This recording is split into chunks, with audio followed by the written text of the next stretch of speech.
સમાચારમાં આગળ વધીએ તો નરેન્દ્ર મોદીના નામે નવો વિક્રમ નોંધાયો છે। તેમણે સરકારના વડા તરીકે 8,931 દિવસ સુધી સેવા આપીને સૌથી લાંબા સમય સુધી સેવા આપનારા નેતા તરીકે નવો રેકોર્ડ બનાવ્યો છે। ત્યારે અગાઉ આ રેકોર્ડ પવનકુમાર ચામલિંગના નામે હતો। ત્યારે વડાપ્રધાનની આ સિદ્ધિ દેશની સેવા પ્રત્યે તેમના અતૂટ સમર્પણને દર્શાવે છે।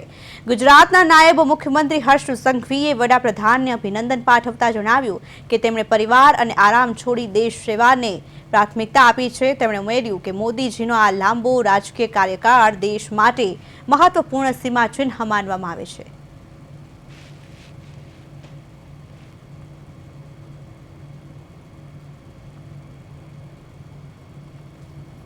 દેશના ઇતિહાસમાં આજ સુધી કોઈ એક બી નેતા मुख्यमंत्री और मुख्यमंत्री पछी प्रधानमंत्री तरीके आ देश ने सेवा आपी होय तेवो आ पहलो दाखलो छे। 8,931 दिवसनो रेकॉर्ड तोड़ीने आपणी माटीनो દીકરો અને એક એવા નેતા કે જેને પોતાના પરિવારને ત્યાગ કર્યો અને 8,931 દિવસ સુધી સંલગ્ન પહેલા રાજ્યની અને પછી દેશની સેવા કરી। 8,931 દિવસમાં એક બી દિવસ છૂટી લીધા વગર સંલગ્ન દેશની સેવા કરતા કરતા કરતા આગળ આવ્યા। સુરત જિલ્લાના અરેજ તાલુકાના તરકેશ્વર આઉટપોસ્ટને પોલીસ સ્ટેશનનો દરજ્જો આપવામાં આવ્યો છે અને ખાસ કરીને જે માંડવી નગરમાં જે પોલીસ સ્ટેશન હતું તેનું ભવ્ય બિલ્ડિંગ આજે પોલીસ ભવન તરીકે આ વિસ્તારના લોકોને અર્પણ કરવામાં આવ્યું છે। રાજ્યના નાયબ મુખ્યમંત્રી હર્ષ સંઘવીના હસ્તે આજે એનું લોકાર્પણ કરવામાં આવ્યું છે। પરંતુ જે આધુનિક અને ભવ્ય પોલીસ સ્ટેશન છે તે હવે માંડવી ટાઉનમાં નવી બિલ્ડિંગ ઊભી કરી છે અને આ વિસ્તારમાં કાયદો અને વ્યવસ્થાના ખૂબ ઉપયોગી સાબિત થવાની છે। ત્યારે સૌથી વધુ આ વિસ્તારના નગરજનો છે તેઓમાં ખુશી જોવા મળી રહી છે અને આ પોલીસ સ્ટેશનમાં કેવી કેવી સુવિધા છે અને આજે કઈ જાહેરાતો કરી છે આપણે એમની સાથે શું નામ છે? પ્રિતેશભાઈ રાવળ। પ્રિતેશભાઈ, આજે આપના માટે સારા સમાચાર છે। એક તો નવું ભવન બિલ્ડિંગ બની છે અને તરકેશ્વર આઉટપોસ્ટને પોલીસ સ્ટેશનનો દરજ્જો, શું છે?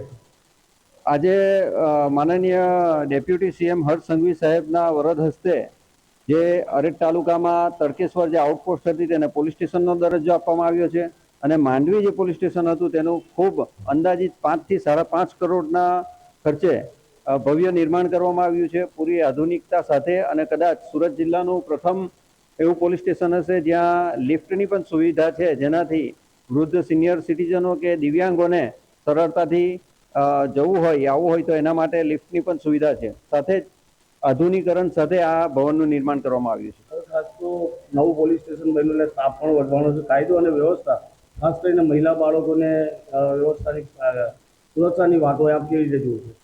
હા, ખૂબ જ સરસ રીતે આ જાહેર જનતાની અંદર જે વર્ગ છે કે બાળકો છે, મહિલાઓ છે, આ બધાને જ આનાથી ફાયદો થવાનો છે। સ્ટાફની અહીંયા જે કંઈ પણ અપૂર્તતા છે એ પૂર્તતા સાથે અને પૂરી શક્તિ સાથે હવે આ બધા જ વિષયો પર કામ થઈ શકે છે। માટે મહિલાઓને, વૃદ્ધોને બધાને જ આનાથી ફાયદો થવાનો છે। નવું ભવન કેવું લાગ્યું? નવું ભવન ખૂબ જ સરસ છે અને આગામી સમયમાં પણ આની અંદર ઘટતી કડીઓ જેવી કે વાઈફાઈ હોય, કેમેરા હોય, એ બધી પણ કદાચ પૂર્તતા થાય અને એની સુવિધા સહિતનું આ ભવનનું નિર્માણ કરવામાં આવ્યું છે। ખાસ કરીને નગરજનોમાં સૌથી વધુ ખુશી જોવા મળી રહી છે, કારણ કે હર્ષ સંઘવી જે નાયબ મુખ્યમંત્રી છે તેઓ દ્વારા આજે આ નવી બિલ્ડિંગનું લોકાર્પણ કરવામાં આવ્યું છે। માંડવી નગરના લોકોમાં ખુશી છે અને ખાસ કરીને આ જે નવા બિલ્ડિંગના ઉદ્ઘાટન પ્રસંગે આઈજી પ્રેમવીરસિંહ, રાજેશ ગઢિયા અને જે રીતે ગાંધીનગરથી ડૉક્ટર KLN રાવ IPS અને શ્રીમતી નિપુણા તોરવણે સહિતના પોલીસ અધિકારીઓ પણ હાજર રહ્યા હતા। પણ સૌથી મહત્વની બાબત એ છે કે સિનિયર સિટીઝનો અને દિવ્યાંગ લોકો હોય છે તેને દાદર ના ચડવો પડે એટલે બિલકુલ સીડીની બાજુમાં લિફ્ટની વ્યવસ્થા કરવામાં આવી છે અને આ લિફ્ટની વ્યવસ્થા સરળ રહેવાની છે, કારણ કે પોલીસ સ્ટેશન PI ચેમ્બર ઉપર છે એટલે સ્વાભાવિક છે કે PI ને મળવા માટે જ્યારે કોઈ આવવાનું હોય ત્યારે આ લિફ્ટની વ્યવસ્થા કરવામાં આવી છે।